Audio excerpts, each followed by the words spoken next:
Fort Dunlap starts the history of American expansion into the Miami River Valley in 1788 after John Sims purchased 300,000 acres of land.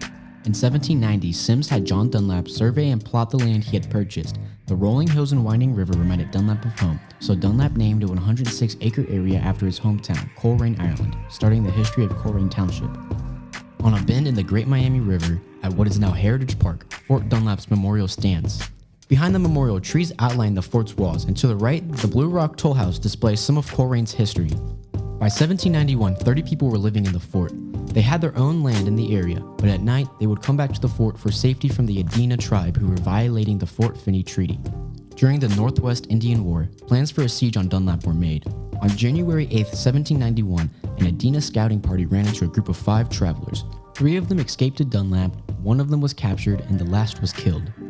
2 days later, the Adena approached the fort and demanded the residents to surrender, using their captive as an interpreter. During negotiations, gunfire broke out and a 24-hour skirmish ensued. The Adena planned to burn down the fort but failed, forcing them to retreat. After the failure, the Adena had no use for their captive, so they pinned him down and built a campfire on his stomach. The people in the fort heard his screams throughout the night, slowly diminishing in volume as life faded away from him. The Adena returned at dawn, sure they would take the fort from its inhabitants, but the occupants bravely repelled these attacks. Then, to the defenders' surprise, the Adena retired the siege, fearing reinforcements would arrive soon. After the attack, Dunlap was abandoned by its occupants due to the danger in the area. Although the fort was abandoned, it still holds an important part to Coleraine's history. Fort Dunlap helped start a migration between the Miami rivers, risking life to give farmers more land for crops.